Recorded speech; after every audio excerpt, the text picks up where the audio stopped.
Honorable Shri Lokesh Jatap ji is Commissioner, Department of Commercial Tax, Madhya Pradesh. Sir is a 2004 batch IAS officer. GST की दुनिया में मध्य प्रदेश राज्य और इस राज्य का राजा कौन? तो लोकेश शब्द का अर्थ है दुनिया का राजा। तो जीएसटी के मध्य प्रदेश की जीएसटी की दुनिया का राजा अपने बीच में बैठा है और मुझे उसको इंट्रोड्यूस करना है। फ्रैंकली स्पीकिंग, जब मैं उनका बायोडाटा पढ़ रहा था और जब मंच पे बैठे विराजित सब लोगों को देख रहा था तो मुझे ये ध्यान में आया कि सबका सार सर के अंदर है। आनंद जी का आनंद भी है, सर के स्माइलिंग है, हरदम हैप्पी रहते हैं। फिर गोपाल जी के जैसे कृष्ण भगवान जैसी छवि भी है, अगर उनको अपन गौर से देखेंगे सर की स्टाइल और तो लोकेश सर में गोपाल जी भी दिखते हैं। राजेंद्र जी का नाम भी राज करने का है, तो सर का तो नाम लोकेश, दुनिया के राजा। किमिशा मैम ने बताया कि स्मार्ट सिटी इंदौर, सर आप वैसे ही स्मार्ट हो और सिटी को स्मार्ट कर दिया है आपने। और वीरेंद्र जी जैसे वीर, क्योंकि जो राजा रहता है वो आत्मविश्वासी रहता है, साहसी रहता है, तो वीरेंद्र जी के भी गुण हैं और इनकी कीर्ति तो सब तरफ है। तो कीर्ति जी सर के अंदर वो भी गुण है। और सबसे मेन सर का बर्थ डेट। देखो कोई भी चीज होती है ना, उसके पीछे कुछ ना कुछ कारण होता है। 1 जून 1981, तो इक्का फर्स्ट। तो sir you will be always first in your endeavour, you will be always leading in the front and we are there to support you. Our committee is there. Sir knows Hindi and English very well. We all know that. And sir is from Betul MP. मेरी भी ससुराल है MP Chhindwara की, तो MP से बड़ा लगाव है। और इंदौर में ही मैंने पढ़ाई की है, CA की फाइनल मैंने यहाँ से दी है। एंड सर के बारे में, ये 12th उनका अपॉइंटमेंट है as a commissioner of commercial tax. कुल 11 अपॉइंटमेंट्स हो गई है अभी तक। सर हमको ये लगता है कि सर ये अभी तो शुरुआत है।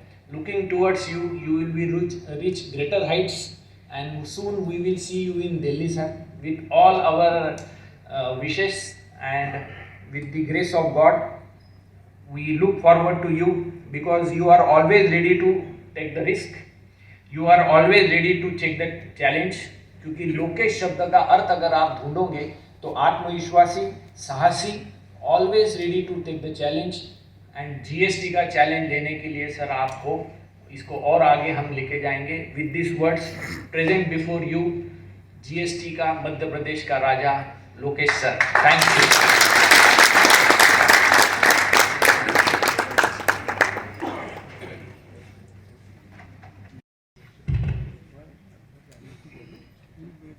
Thank you Umesh ji for such a lavish use of words. अगर आपने ये पहले किया तो शायद मेरी शादी जल्दी हो जाती। Thank you.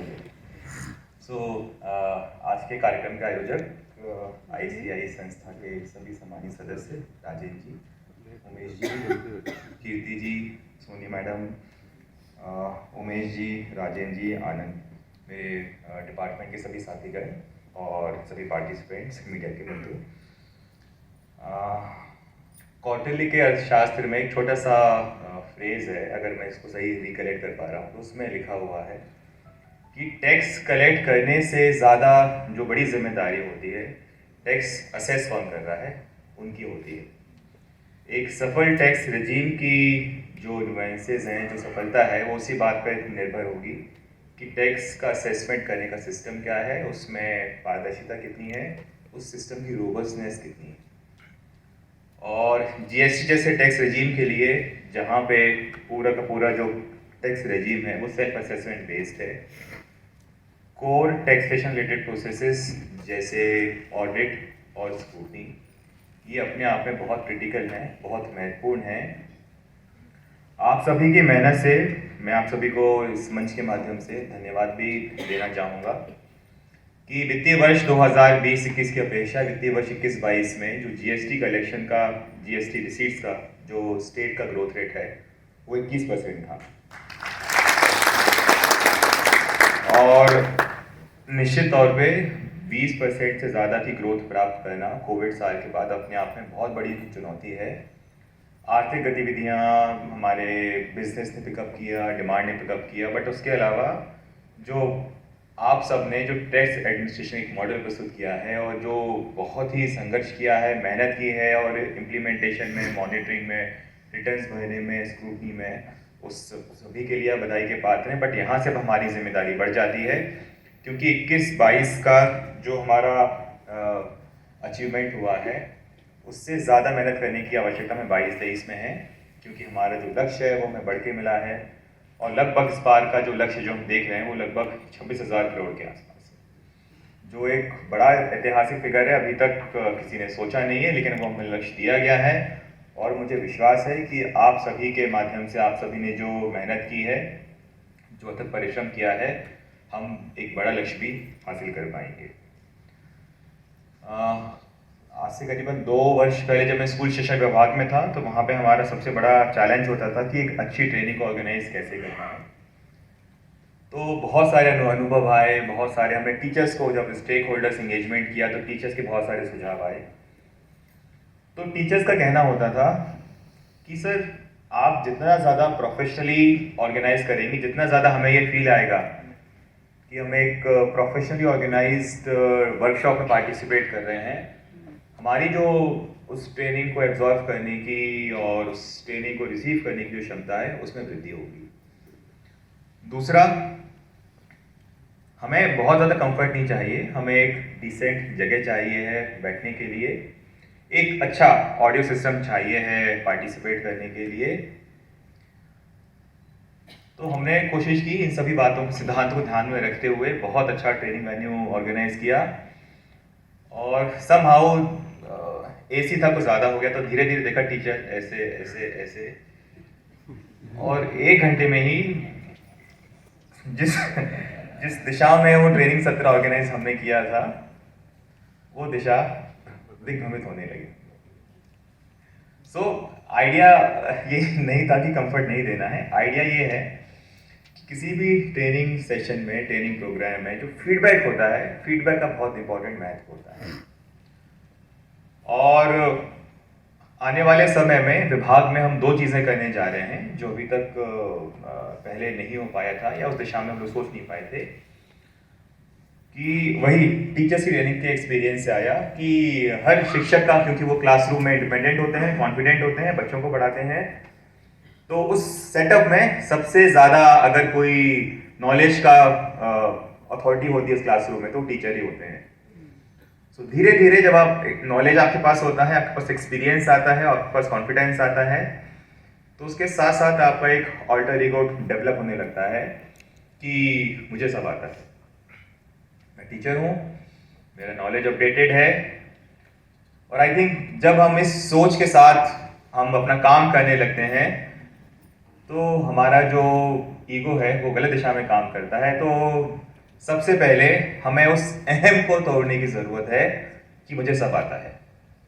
और जब हम उस अहम को तोड़कर एक नॉर्मल पार्टिसिपेंट के रूप में ट्रेनिंग सेशन अटेंड करना स्टार्ट करेंगे, तो आप देखेंगे कि हमारे जो ट्रेनिंग लेने की जो क्षमता है, जो एब्सॉर्प्शन कैपेसिटी है, उसमें बहुत इम्प्रूवमेंट होगा। और इस तरह के कार्यशाला से आप सभी से अपेक्षा यही है, और ये अपेक्षा सिर्फ आपसे ही नहीं है, मुझसे भी है, क्योंकि मैंने भी प्लान जिस तरह से दिन किया कि मैक्सिमम टाइम मैं भी यहाँ के सेशंस अटेंड करूँगा। ये एक और अवसर है कि जो जीएसटी के बड़े मोटे मोटे मैनुअल आते हैं या सीबीआईसी के नोटिफिकेशंस आते हैं, अपडेट्स आते हैं, कई बार हम मिस कर देते हैं, कई बार हम चूक जाते हैं।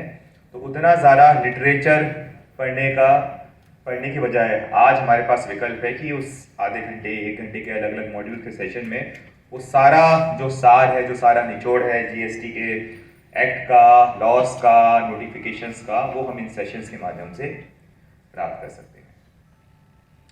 सबसे इंपॉर्टेंट 2 चीज़ें हैं जिस पे हम लोग भी ध्यान देने का एज अ डिपार्टमेंटल इंटरवेंशन हम लोग प्रयास कर रहे हैं। पहला है ट्रेनिंग नीड असेसमेंट, कि हमारे अधिकारी, अभी जो ट्रेनिंग होती है वो एक बेसिकली सप्लाई ड्रिवन होती है। हम यहाँ पे अपने हेड ऑफिस बैठ के तय करते हैं कि हम इन टॉपिक्स पे ट्रेनिंग कराएंगे, इस टॉपिक पे ओरिएंटेशन कराएंगे। बहुत जल्दी ही हम एक छोटा सा एक IT टूल या ऐप कस्टमाइज डिपार्टमेंट के यूज़ के लिए तैयार कर रहे हैं, जिसमें अलग अलग डोमेन एरियाज हैं GST के, उसकी फ्लैगिंग कर दी जाएगी।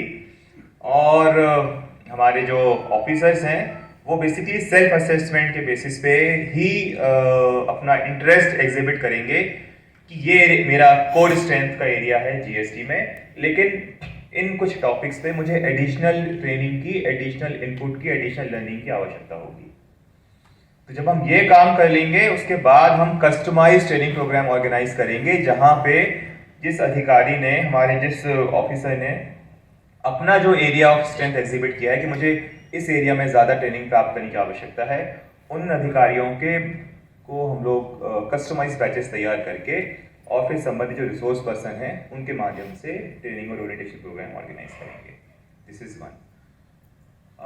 दूसरा,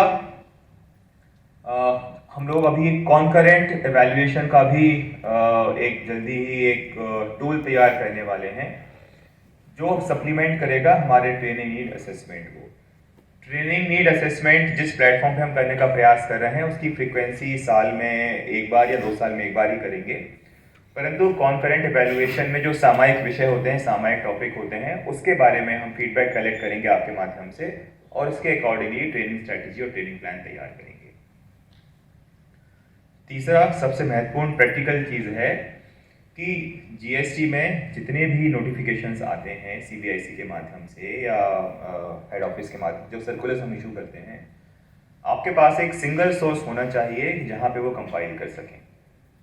आपके पास इंडिविजुअली अगर हार्ड कॉपी रखने में प्रॉब्लम है तो आई थिंक मोबाइल पे अपने ड्राइव यूज़ करिए, या अपने ईमेल अकाउंट से अगर आपका ड्राइव अगर आपने एडिशनल स्पेस लिया हुआ है, कोशिश करिए कि फ्लैगिंग करके रखें। जितना ज़्यादा आप उसको रेफ़र कर पाएंगे उतना ज़्यादा आपका जो प्रोफेशनल एक्यूमेंट है उतना ज़्यादा शार्प हो पाएगा। और जब आप CA से डील करते हैं, उनके जवाब सुनते हैं, उनके आर्गूमेंट सुनते हैं, आप आई थिंक ज़्यादा प्रोफेशनली, ज़्यादा शार्प आपके ऑब्जर्वेशन होंगे, ज़्यादा शार्प आपके क्रिएशन हो पाएंगे। सबसे इम्पॉर्टेंट जो हमें ध्यान में रखना है कि आज हमने वर्किंग डे में ट्रेनिंग ऑर्गेनाइज किया है। मैं आई डोंट वांटेड कि किसी का भी वीकेंड खराब हो, और आप लोग टाइम पे आए, आप लोग कॉम्प्लीमेंट डिजर्व करते हैं, but I would really wish and appreciate कि ट्रेनिंग की और इस सत्र की जो गंभीरता है वो बनी रहे। और आपको कितना भी आता हो, अगर आप ध्यान से सुनेंगे तो रिवीजन हो जाएगा, नहीं आता है तो आपकी नॉलेज में इजाफा होगा। But principle rule of thumb यही है कि कॉपी और पेन शाम तक चलते रहना चाहिए। और अंत में मैं एक बार और my heartfelt and sincere thanks to ICI for organising this wonderful training session. और जिस तरह से राजीव जी ने बताया था कि we are planning to host a series of seminars like this, workshops like this. आज इंदौर में हो रहा है, कल हमारे आधे अधिकारी हैं वो भोपाल से पार्टिसिपेट करेंगे, और इसके बाद धीरे धीरे हम लोग प्लान करेंगे कि 2 महीने में एक बार या 3 महीने में एक बार इस तरह के बड़े और अच्छे आयोजन लोग कर सकें, जहाँ पे हमारा भी एक इंटरेक्शन हो सके, फीडबैक में प्राप्त हो सके। लेकिन सबसे इम्पॉर्टेंट हमारा जो चैलेंज है, GST में जो नोटिफिकेशंस, जो चेंजेस आते रहते हैं, उससे हम सभी अपडेट हो सकें। I wish you all the very best and again my heartfelt thanks.